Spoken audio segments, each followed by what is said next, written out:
Peace, world. How you doing? It's your brother Mikey Fever, NYP Talk Show. I hope everyone having a good one. Had a good day today. Actually, it's been a long week. You know what I'm saying? Friday's coming. Don't forget to comment, like, share, subscribe. Super chats are available. What else? We are on all streaming platforms. We got our good brother joining us tonight. Our good brother Kujo. There he goes. Kanan Moore's in the building. Peace, Kujo. Peace, Moore. Peace. How you doing, brother? Yo, can you hear me? Hold on one sec. I got you, bro. ADL Chance. Assalamu alaikum. Peace. Oakland's in the building. Awareness Daily. What up? Peace. Peace to our subscribers, man. You guys, without you, this wouldn't be possible, my people. Appreciate you all. For real. Yeah, peace, Moore. That was my bad. Nah, you good. You good, boy. I had the YouTube running too, waiting for it to come out. That was my signal. Nah, you good. You good, man. Yeah, how things over on your side, man? Yo, we just got dumped on. We just got dumped on yesterday. What, snow? Yeah. So damn, I know it's heavy over there. We're in the dig-out right now. Jeez. But all is well. That's what matters, man. You know what I'm saying? It's another day. That's Mother Nature at work, man. Yeah, doing her thing. Peace. You know? Peace. Nicholas. Yeah, man. So we want to get into. Go ahead. What you want to say, brother? I was gonna say if you might see another more pop in there. I don't know if you got the message. Oh, no, I didn't get the message, God. Yeah. So if you see somebody else popping on the background, I sent them the link to get on here. Oh, that's all. It's all good. It's all good, man. So we know what we call Black History Month here. That's what they're saying. But I wanted to talk more about history, the history of the Moorish Empire, the real Black history. For those who are not familiar, for our listeners and viewers who are not familiar with the history of the Moors, you know, as it goes according to the principles, before you were called Black, you were a Moor, the Moroccan Empire. So Kujo's gonna take you on that journey. You know, and I got a few questions to ask my brother once we get into it. That's what's up. Let me just screen share something. We were talking about this earlier. I was on a live earlier, and this was just interesting for the time that we're in right now. Oh, definitely, man. Put this up here. What's the climate like since the whole Super Bowl thing? I know the world's still buzzing about that. I was talking with a brother earlier about it, and we were talking about how it's interesting that these so-called woke conscious people are using NFL as a learning tool or whatever. when I know they're supposed to be boycotting that since Kaepernick and all that. So I don't know what's going on right now, You know, they got caught up in a frenzy. You know, they got caught up in the whole Drake Kendrick battle thing. Yeah. You know, entertainment. People like to be entertained, and you know, some people are aware, some not aware. Straight. So I got you right here. The screen share. I'm gonna upload it right now. Here we go. Yeah. So we just wanted to put this out again,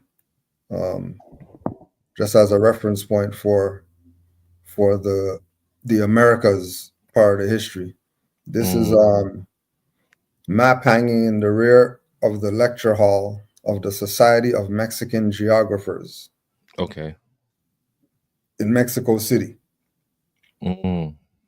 And then this is the Central America. Is this an old map? 1794. Wow. So 1790, and this is hanging up right now. So 1794. You know, all the so-called Trail of Tears states and all that. Yeah.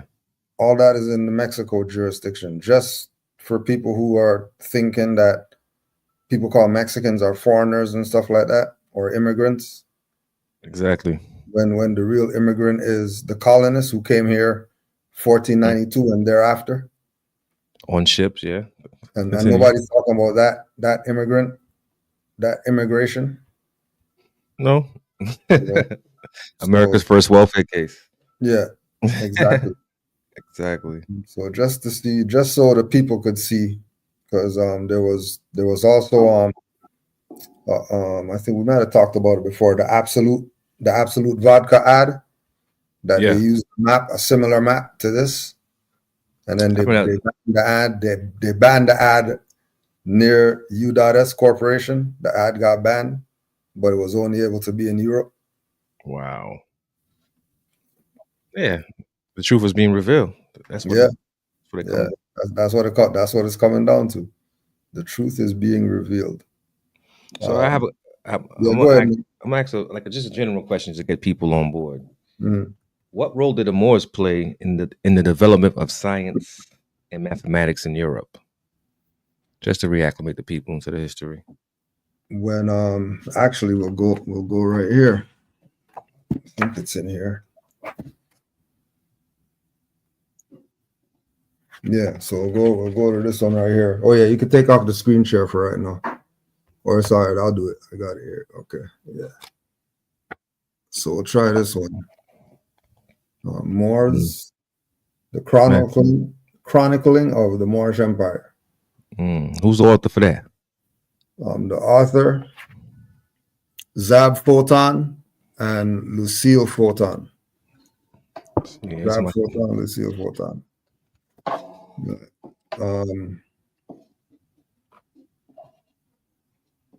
without without the Moorish contribution, Europe would not know a university system, an advanced library system, bathhouses, nor a hospital system that catered to all the strata of society.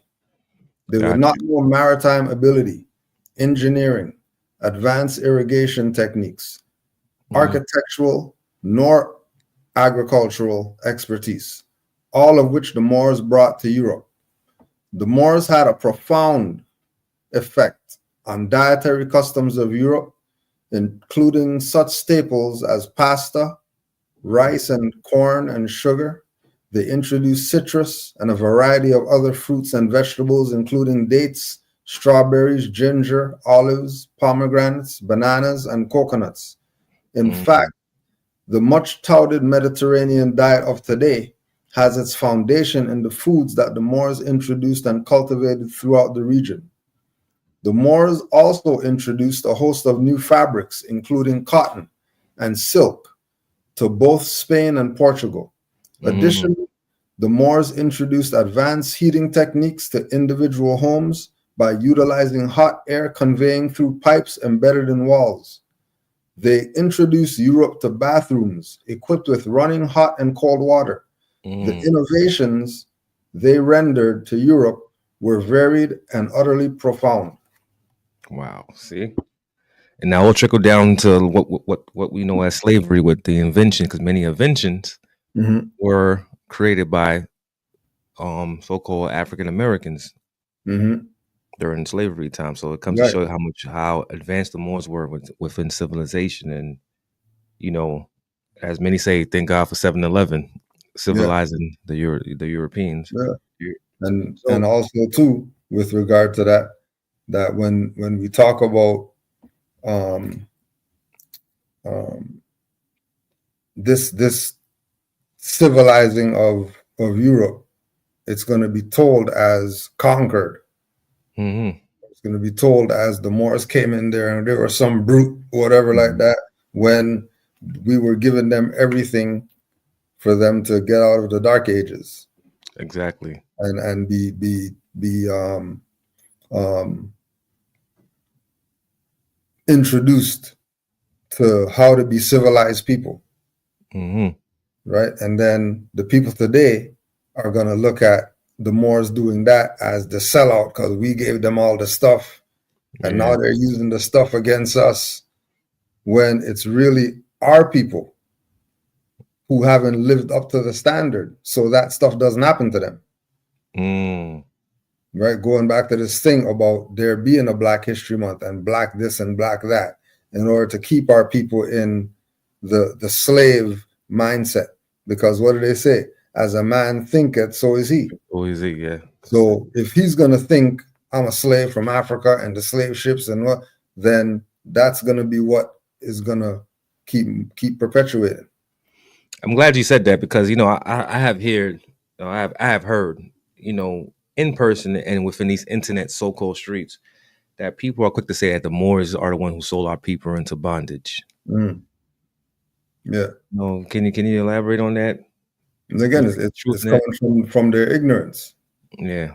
It's coming from them really not doing research, because when they make reference to the Moors sold out, they're showing you some pictures of melanated people with fezzes on, working for Europeans.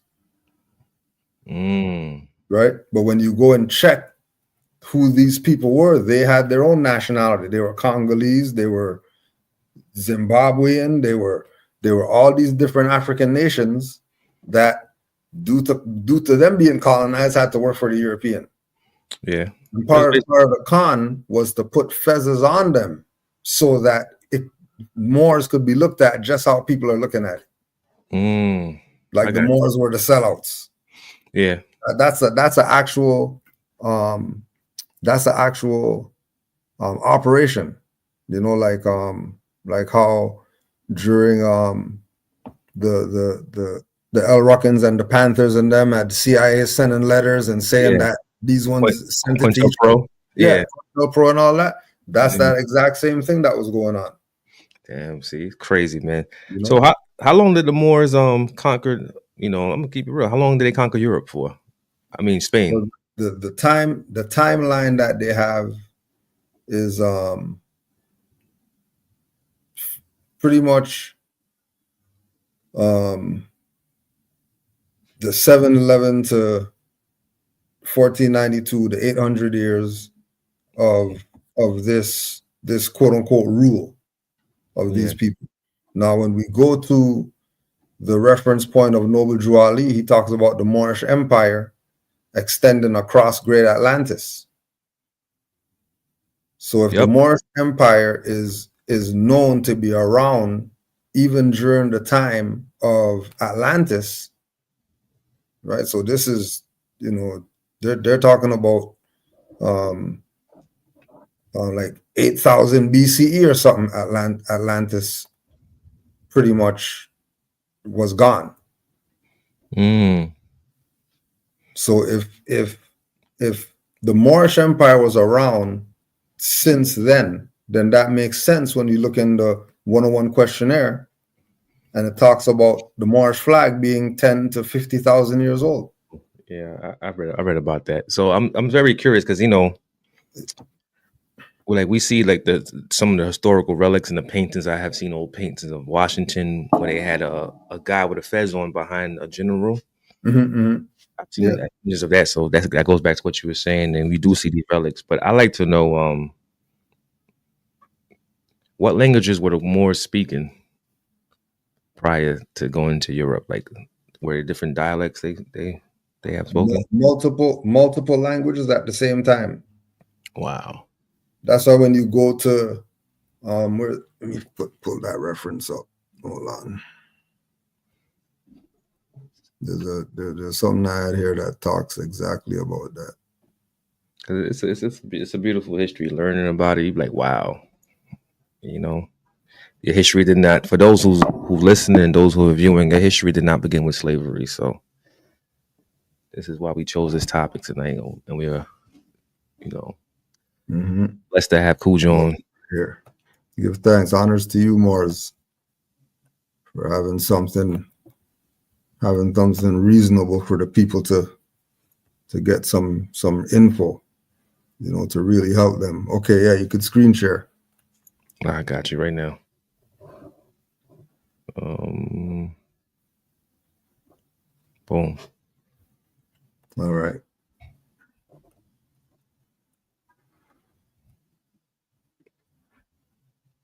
And Barry Fell, New Zealand archaeologist and linguist Barry Fell, in his work Saga America, pointed to the existing evidence of a Muslim presence in various parts of the Americas, In addition to drawing several cultural parallels between West African people and certain Indian people of the Southwest, Fell points out that the Southwest Pima people possessed a vocabulary which contained words of Arabic origin.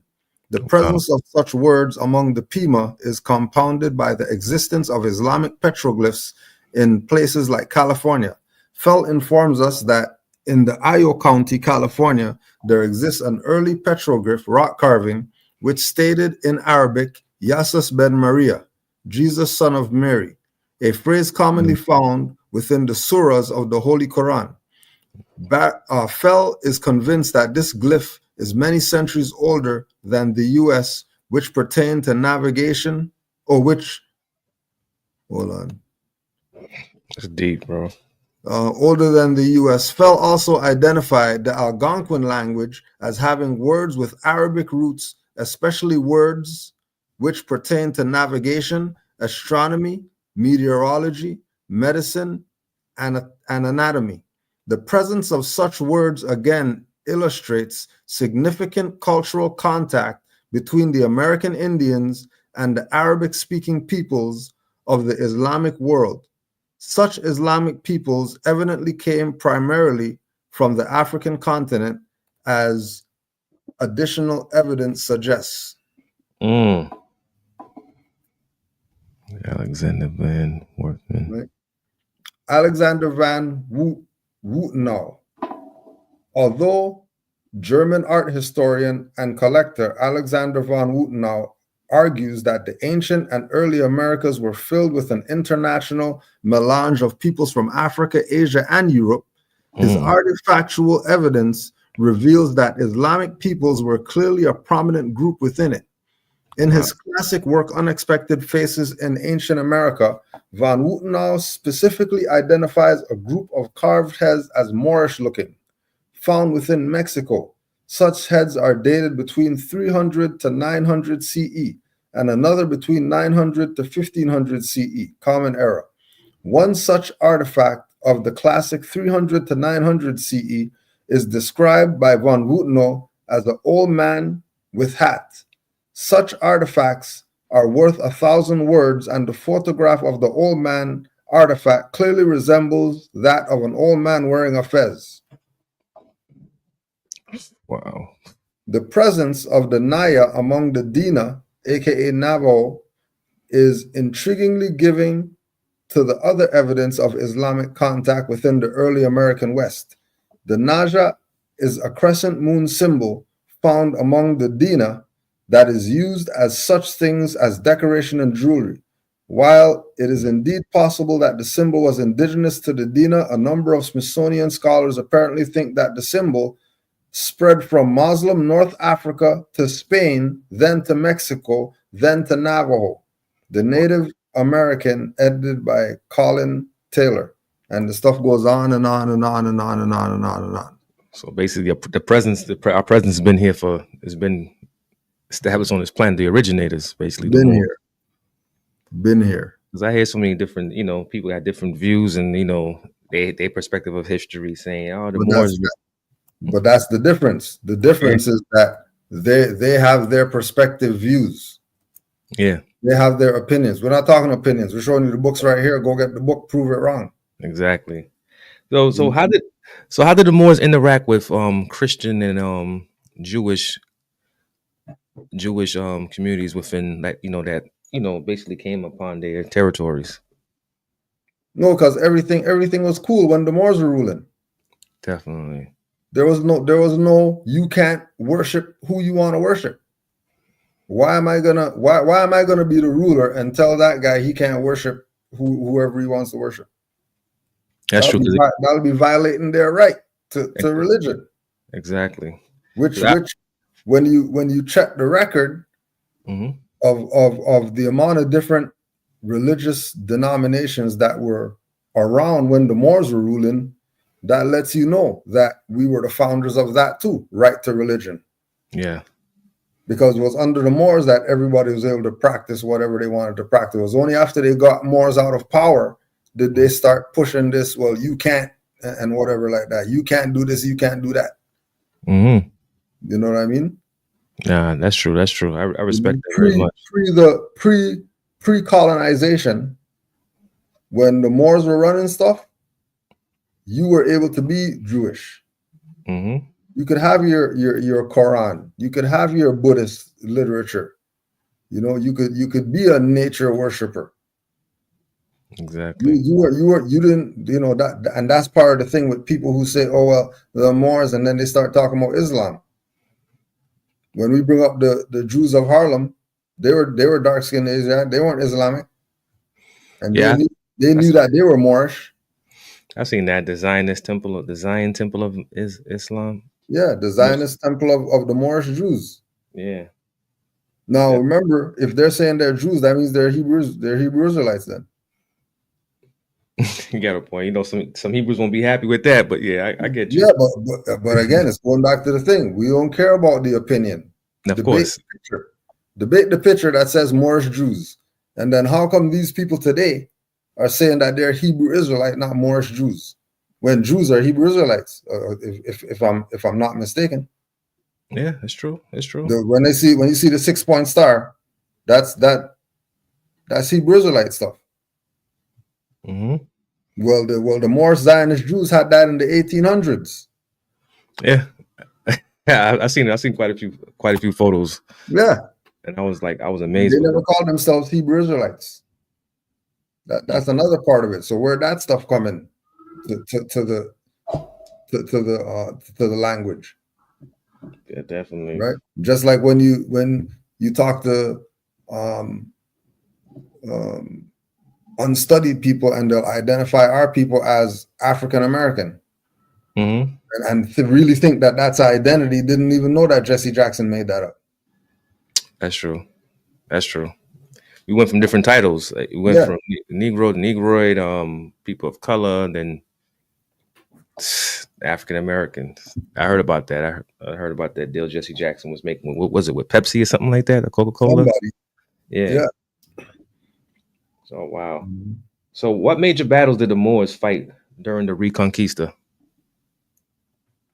Well, I think the all the battles are major, but I think the main one was the loss at Poitiers, France. What are your friend? So Mm-hmm. in losing, that gave the European powers some, when you beat the number one team, you feel like you're the man. Yeah. You know what I mean? So that gave them momentum to, oh well, they're not invincible. Mm-hmm. You know what I mean? I Uh, did. I but seen a again, history like that. Yeah.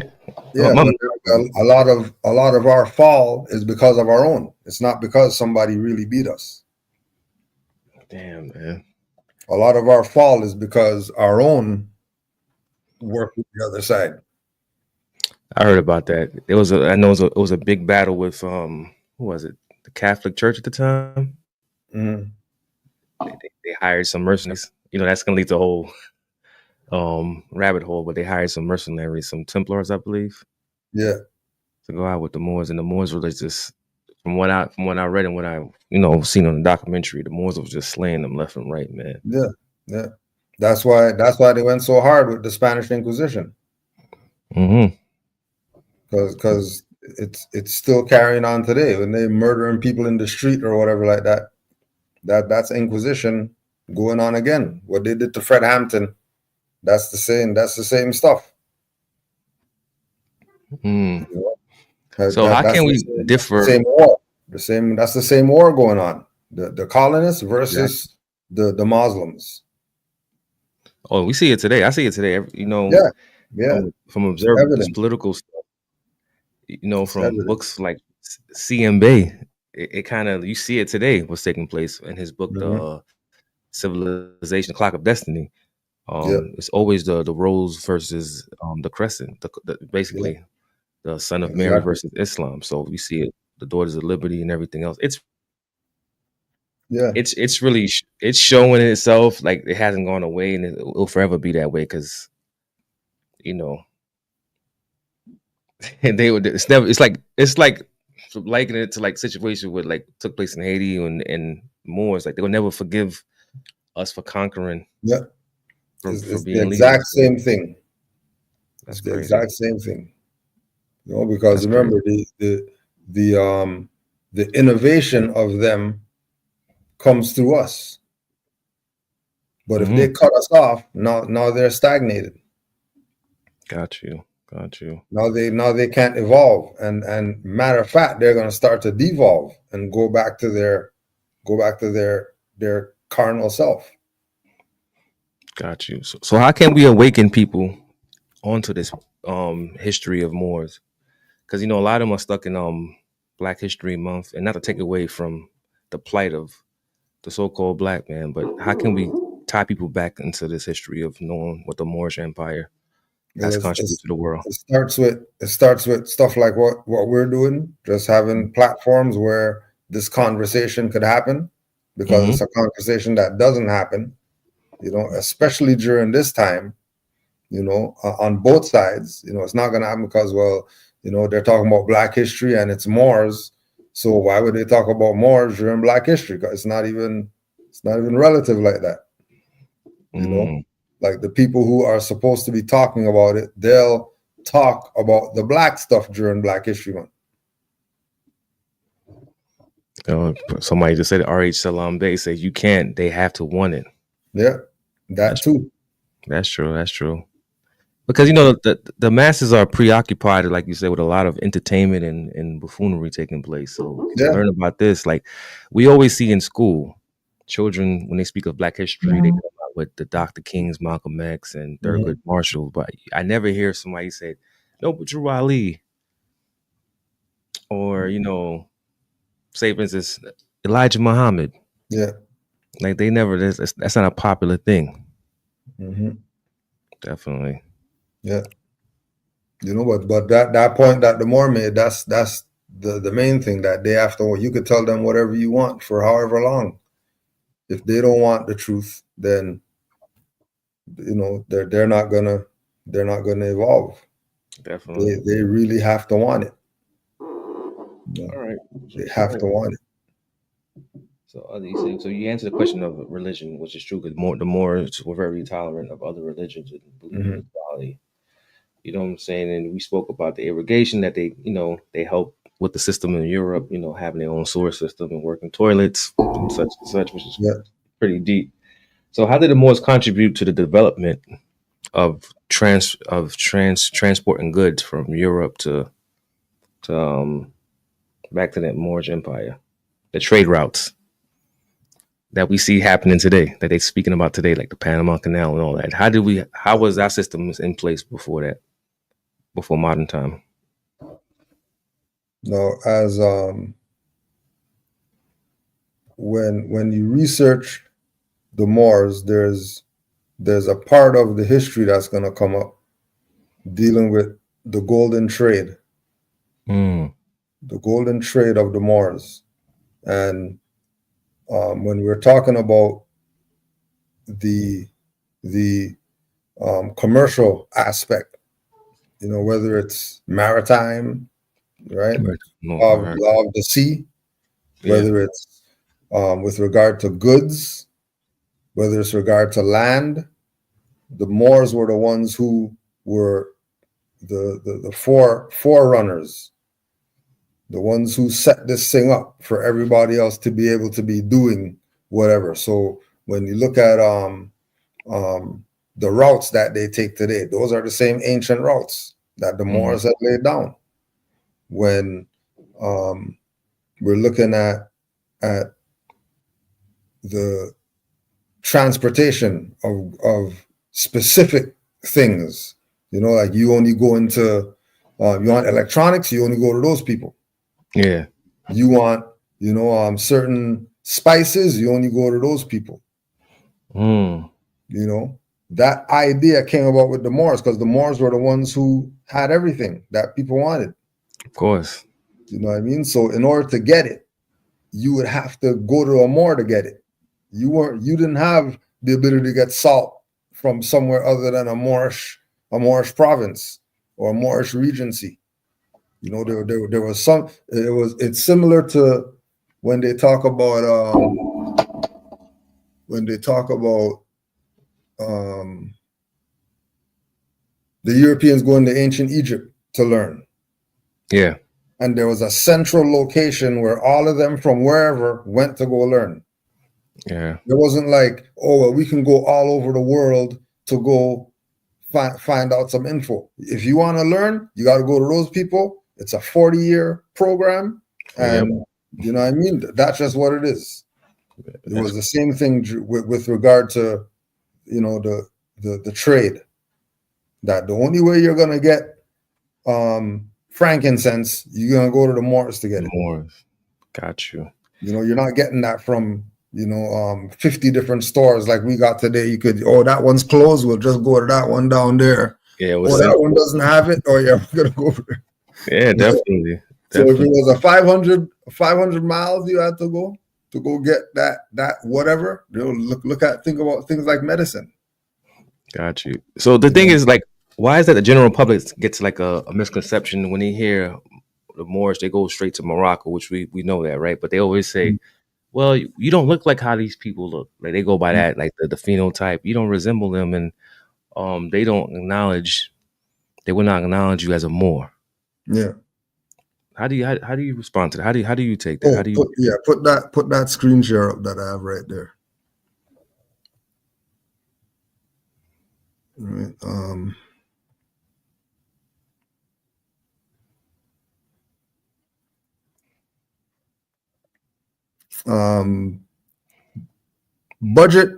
Budget Meakin in the Moorish Empire, a historical epitome, 1899, and Elihu Pleasant Bay, Exhuming of a Nation, 2006, explained the expanse of the Moorish Empire and its contributions to the Americas. However, we will delve into these texts soon. However, when it is mentioned that there were so-called blacks who preceded Columbus, the chapter is dedicated to the pre-Columbian African presence in America, particularly the Olmec civilization. Yet, as we question the narrative of the other indigenous populations in the Americas, do we only find the Olmec Empire relegated to Middle America, specifically from Mexico to the Yucatan? Shouldn't we imagine a major Olmec influence on the Caribbean, Gulf of Mexico, and Southern America? So this idea, oh yeah, and this is the previous one was Moors in America at khalifamedia.com. And this one is Afro and Indigenous Intersectionality in America by Larry L. Miles. So we're talking about like going back to the whole trade thing and all that. So we're talking about these people, the Olmecs. And then when you check the Olmecs, they're gonna say, oh yeah, they're African, but then all of them look like people from here. Yeah. The Olmecs don't look African like how we look at Africans and say, oh yeah, that guy, he's African. They don't look like that. They look like ones from over here. That's true. And that's the Olmecs, and that's pre-Columbian. Yeah. I heard Olmecs are said to be the oldest indigenous civilization. But then if they're saying that they're from Africa, and then people are forgetting to include Atlantis there. When they say from Africa, or they forget that, all this landmass was one at one time, then they're going to get caught up in thinking, oh, Africa and across the Atlantic Ocean and boats and whatever like that, when this going back and forth is something that's been going on ever since there was no ocean. We've been going back and forth. Exactly. These different land masses. I have seen that. Yeah, now that there's an ocean there and we do it, they're looking at as this is something new that we're doing. So when you say land masses, for the listeners and viewers, are you referring to the Pangea? Yeah, you can say Pangea. Even Asia as a reference. Yeah. Asia Minor. You can bring in Lemuria Lemuria, yep. as well. So that connects the Australia and the Western from the West Coast, and all the Philippines and Hawaii and all of them are all in it. Yeah. You know. Definitely.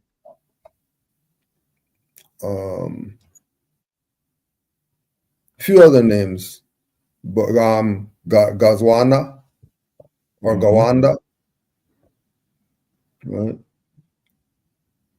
But we're saying that you can't say the Africans came over here if it was all one landmass. Definitely. As soon as somebody tie into what I want to ask you.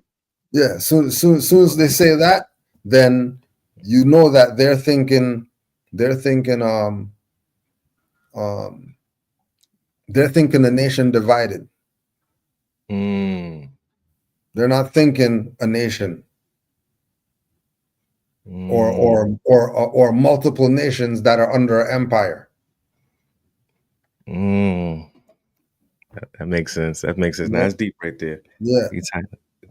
That's going to tie into what I want to ask you, right? As of lately, in between time, I look into some old history books and I start analyzing certain things. And I know I might catch flack for this, so don't attack Ron. This is Mikey's thoughts. I have been questioning. I know chattel slavery was real, but I have been questioning the concept of slave ships as of lately. Like, I used to be like, yeah, damn, the slave ships was a terrible thing. Not saying this wasn't possible, but I haven't seen any relics of any slave ships, man. Yeah, never do.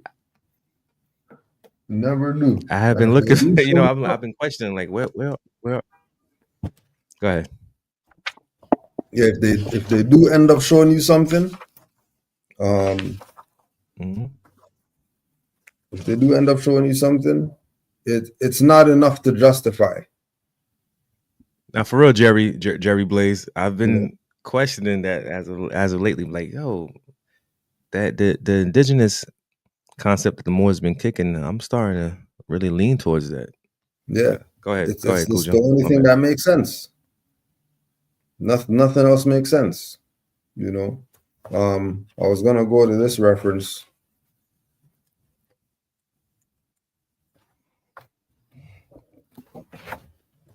This is oh yeah, you can take off that screen share. We'll come back to that. I got you. All right. Moors and Masonry by Abdullah Bey.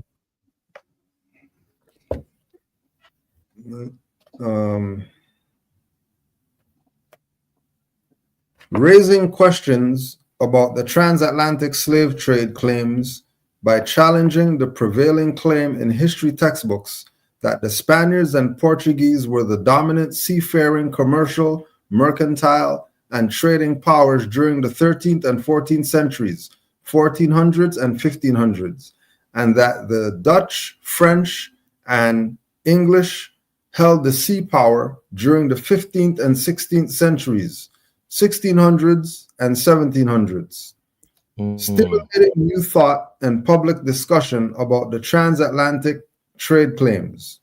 Who are the true Americans? Broad noses and thick lips, or narrow noses and thin lips? Analyze the broad noses and thick lips displayed on stone heads, statuettes, figurines, and masks found in North, South, and Central America, including the adjoining islands. Study unexpected faces in ancient America, 1500 BC to 1500 AD, the historical testimony of pre-Columbian artists by Alexander von Houtenal. Study the evidence that shows the impact of the Moorish captivity of Europeans, English, Welsh, Dutch, German, Swedish, Irish, and Scottish had on Europe during the 1500s, 1600s, and 1700s, the time period of the transatlantic slave trade claim. This is the key one for me, right? the evidence of Moorish captivity of Europeans from the 1500s to the 1700s, which is the same time that they say slave trade happened with us. Yeah. Somebody said it came from the Slavics, the Europeans. Yeah. Right. Wow. Mm-hmm. Review the evidence of the impact the Moorish attacks on European ships between the 1500s and the 1700s. That's deep, right. bro. So we're talking about the slave trade time, right? So we're saying 1500s to 1700s. We'll even give them 1800s. We'll put an extra 100 years on it for them, right? During that time, there was the Barbary Wars going on. Yeah. Where Europeans were being enslaved by Moors. 400 years of slavery. Remember, 1500s to 1800s, right? Yeah. 300 years. On top of that, if Europeans were able to have ships, their ship couldn't even make it anywhere because the Moors were hijacking their ship. The pirates. Right? The Barbary pirates. Captain Hook and all them people. Right? Pirates of the Caribbean and all that. Yeah. Right? I'm glad you brought that up. Yeah. That's right? crazy, man. So this is so that was gonna lose to this one. Say that again? No, go ahead. My bad. Go ahead. I was gonna allude to that when you said the Pirates of the Caribbean. Like it's crazy. Yeah, that's so true. Yeah, right. Because Johnny Depp had locks in it, right? Calypso, she was the main one, and then she was the feminine. She was the matriarch of the whole thing. Like, cause she was the super witch, Calypso. Right? Yeah, and then all of them they have. The skull and crossbones and all that, and everybody thinking that that's some Europeans. Nah, that's from us because it still takes on. It still happens today. Go ahead, but continue. It's still going on right now. Yeah, the old customs. But you were saying something. Something you mentioned of the Europeans when they captured them, the Slavics, the slaves, something like that to that nature, right? I was gonna ask. Are they such things as a European Moor? The European would be a mixed Moor or amalgamated Moor. Amalgamated Moor. It's not going to be a full blood. All right, so it goes by blood type. Like how they have the $5 Indians or whatever. Yeah. Except it's not them paying to be it. It's them because the Moors during the same time, 1500s to 1800s. And then True Romance, the Moor did so much that everybody got Moors in them. Yeah, that's deep. Wow. Everybody has Moors in them. As soon as you see those Europeans with brown hair and brown eyes, if anybody ever seen True Romance, if you only saw True Romance one time, then go back watch the True Romance movie again after this. Yeah, it's true. Yo, CM Bay said the same thing, brother. Yeah. CM Bay said that. He did say that. And he did mention Portugal, Patagonia, and all that when the Moors were going through there. In their conquests and stuff like that. So that did cause, like, as you mentioned, division within the kingdom with the amalgamated, although they were amalgamated, the mindset where they pledge allegiance to more to that other side. Right. Well, again, it's because it's a karmic situation. Yeah. Because you have the Moors went in and then had these children with all these European women. Right.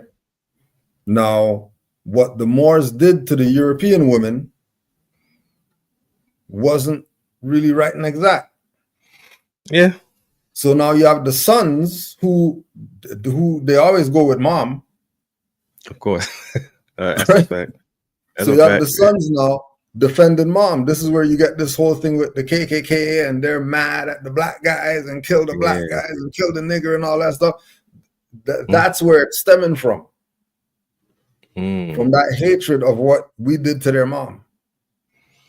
The lost and forgotten children, huh? Right. And then the other side of it is the Asiatic woman who now, because they left her to go deal with this cave woman or whatever. Now she's mad, and now she's looking at us messed up, which is why we have the messed up relationships that we got right now with the sisters. Of course. So it's passed down. So Because it's basically, as you said, karmic cycle. It's a karmic cycle, which the Moorish paradigm is here to fix. But again, the people are so distorted. I believe it will. The Moorish paradigm is presented to them, and they're caught up in, Noble Drew Ali said Allah, so they don't want nothing to do with this. So that book is called the Quran. Yeah, I do see that. It has nothing to do with this. When it has nothing to do with that. That's just a carrot dangling. That's not for real. That's not really what this is about. When you get into the actual teachings, you find out that man and Allah are one. And when he says Allah, he's not talking about some Muslim thing or whatever. Just man. When he says Quran, he's talking about talks about Quran. He's talking about knowledge, order, rhythm, astrology, and nature. He's not talking about some holy book for the Moors to, and Noble Drew Ali said, and sing hymns and all that stuff. That's not what this is. I do see that, though, from outside looking in, and much respect to the Moorish side, Simple of America, and all other Moors. But I do see, I don't want to say division, because I don't want to put that word in there to stir things up, but I do see like a split where you got a group that's focused on the spiritual aspect and another group that is focused on the civics. Am I correct for saying that? Yeah. And maybe a group that's focused on history. Yeah. Well, the history and the civics will be hand in hand. Will be hand in hand. All right, I got you. Will be hand in hand. But we'll take this reference. We'll take this reference from right here. Peter Moon, Montauk, Book of the Dead. All right. Peter Moon, Montauk, Book of the Dead.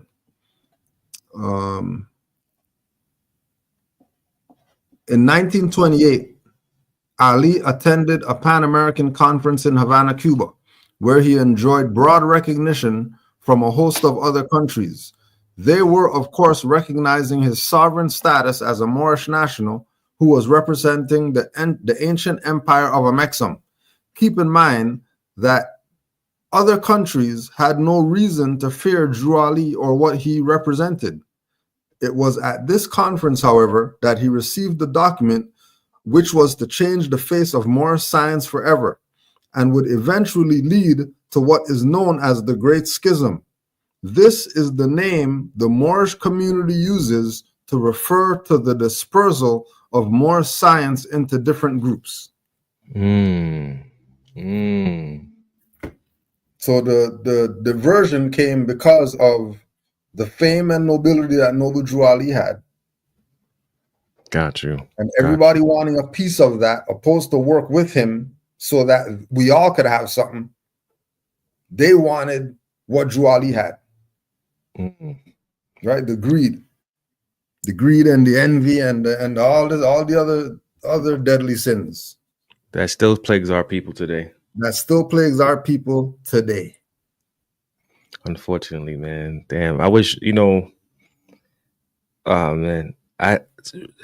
reading about the Moors and knowing about what Noble Drew Ali contributed, it was such a beautiful thing. I wish people really grasp towards it, but I understand that being a prisoner of war, you got the Catholic Church that pushes that religion on you, that attack on your psyche, so you don't see the images that resemble you. It has the people in a space of feeling downtrodden, lost, and broken. So what Noble Drew Ali, I see what he was doing was uplifting the people, reconnecting them back to their natural nature. Yeah, that's deep, man. And what you guys are doing is dope. That's dope, and man. it's what everybody should be doing. because when we, again, the different the splintering of the more science into all these different parts that we see today, right? Whether it's Nation Islam, Hebrew Israelite, Rastafarian, you name it. This splintering that happened. All of them are Moors. Yeah. All of them are people with high concentrations of melanin. All of them are sentient beings. All of them are the phenotype of who the Moors are. So they have to embrace that within their school of thought. That, we're Moors that are Nation of Islam. We're Moors that are Hebrew Israelite. We're Moors that are ancient Egyptian, whatever. We're Moors that are holistic. Exactly. We're Moors that are occult practitioners. Once it gets there, then some things will start happening. But as soon as they put up the wall, because they don't want to be a Moor for whatever ignorant reason that they're going to come up with, when just them having melanin alone qualifies them. Nah, it's true. It's true. I see it. Because now listening to you and watching a few of your videos online and other Moors, I see what Noble Drew Ali was doing, and what he was doing was such a profound, beautiful, and dangerous thing that he was doing. Danger to the establishment, but beautiful for us. So I understand why. I'm not gonna get into the circumstances of his death because there's a lot of theories and such. But I now understand what he represented, and what Marcus Garvey represented as well. Because to me, they both went hand in hand. It just Marcus Garvey was just more militant with it in the sense that he was loud with it. Noble Drew Ali, I believe, was getting to the psyche of the people. Yeah, definitely, man. That's deep, bro. All right. I don't know.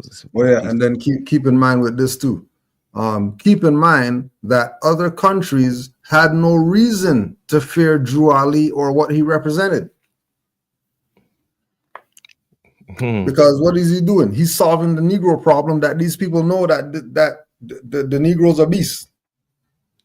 And he can't be civilized. And they have all this negative stuff to say about the Negro and the black and put them in the zoo and have people come pet them and all that stuff. Drew Ali solved all that.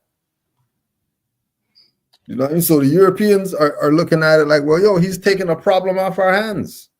Yeah. Now we don't got to deal with the Negroes. It was. But then because he's getting them from out of the Negro into being Moors, what now these people could deal with them.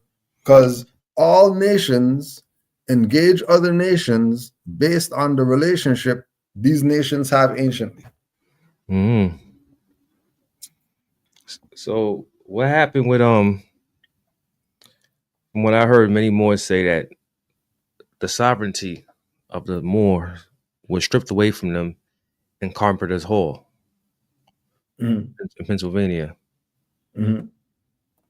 How did that process take place, man? Look at it as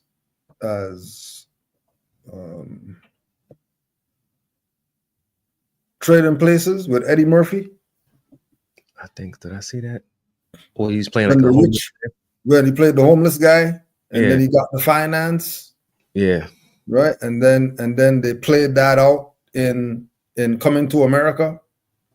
Where the dudes were homeless now. That's when he gave them the water finance. Oh shoot. That movie was connected. Damn. Those are the two dudes from the thing. Oh shoot, bro. Wow. Right? And then Coming to America, now he's the king or whatever. Right? And now the Europeans the pauper again. So the trade Okay, the I the got place what you is traded. Yeah, the place is traded, but it wasn't traded back when it comes to the carpenter's hall and all that. Because once we said. come to our senses, then we're supposed to get Is there? everything supposed to be handed back to us.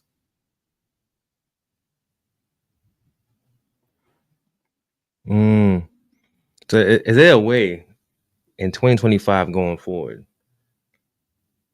that Moors, so-called blacks, can go back there and rectify that situation? As far as where? Is that possible? As far as going to carpenters or getting back his sovereignty, removing, you know, this label they have on you as being black, Negro, or colored.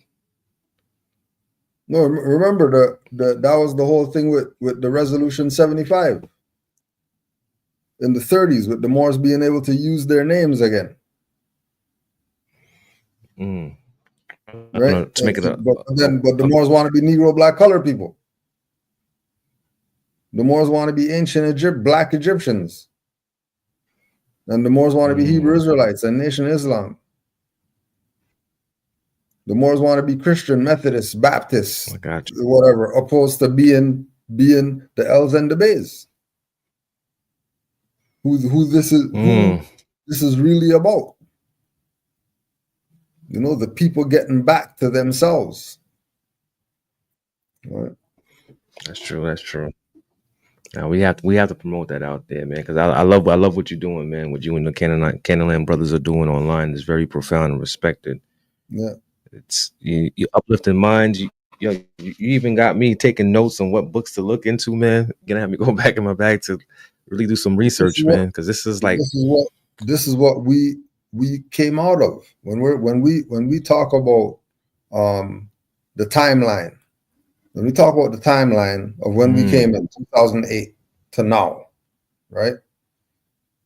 From 2008 to probably 2013, 14, you're only getting it if you go to a lecture. You don't have this. Yep. You don't have this. Nah. You either gotta go to the DVD man to go get the DVDs, or or prior to that the tapes, or you were at the lecture. You know, so we took that if same. You wasn't there, you wouldn't understand. Yeah, so we took that same idea that you know the people who want this are gonna come get it. Everybody doesn't want to be free. You know what Harriet Tubman say? I could have freed so many more slaves if they even knew they were a damn slave. Exactly. And before we wrap, I wanted to say, you know, there's a lot of I see a lot of righteous, good Moorish brothers. Some we have on this platform as well that come out there and teach the people about Moorish science and the history, uplifting the people. But there are also some brothers out there that are doing a disservice to the Moorish movement, the paradigm, like those that are scamming the people, which is I find out to be very terrible. Like, you can't do that to people. The people are coming looking for information for self-salvation of knowledge of themselves, and you got brothers out there that are selling people mystery bags, bro. Yeah. What do you got to say about that? Well, just know that the scamming isn't just take your finance now. The scamming is also take your mind. The scamming is take your energy. Yeah. The scamming is take your time. Giving people subject matters, having them study stuff for 2-3 years, and stuff doesn't do anything for their life. You know? But the problem with that is that after the people get played, they don't go mess these people up that scammed them. They probably sign some non-disclosure agreement where they can't talk about, you know, the incident, if you will, that they had with some trader or some dirty Moor or whatever. So, you know, they just blacklist the Moorish paradigm, opposed to, you know, treating those people like a pedophile and put them on Front Street so everybody knows that they're a criminal. Exactly. That this is what they do, you know. But again, it goes back to if the people aren't studying, if the people aren't taking, like, we have a thing that we say, you got to be studying for at least 3 years before you start talking. Definitely. Right? So if the people took the time, instead of wanting everything microwave, if they took the time to cut up all the veggies and, you know, put the oil in the pot and let the onions caramelize and saute, you know, then put the other ingredients in and cook the meal, they wouldn't have time to get played. Exactly. They wouldn't have time to get scammed. The scammers wouldn't have anybody out there to say, hey, do you want to buy a package? Because nobody's going to be out there. Everybody's going to be busy studying. Exactly. Exactly, You know? my brother. I want to say, yo, brother, I appreciate you, Kujo. You know, man, yo, salute to you and your brothers, man, for what you're doing. Grand Sheik, it's an honor to speak to you, man. You know, it's an honor to the viewers and the listeners, the comment section. I appreciate all your comments. I try to get you guys up on here as much as possible. And brother, thank you for the book list. I got my list right here. I'm gonna look into getting that on my tablet. Because now, for real, because you got me thinking, like, I'm like, what we think we know, we don't know. I'm like, there's a lot more out there about this Moorish history, man. And you know, and it's important for the babies to learn that your Black history did not begin with slavery. Slavery was just an interruption. It's not your inception into this world. So to the listeners, and then also too, with that rephrase the slavery and call it prisoners of war, so it gives it a different perspective. That's true. Words have power. Prisoners of war. You're not a prisoner of war. You know what I'm saying? You didn't come here on a ship. You know, I think that story has to be debunked because, you know, it sounded great, but I haven't seen a relic of a slave ship. So it's over with. NYP talk show when we out. Love, peace, and love, man. Peace. Peace.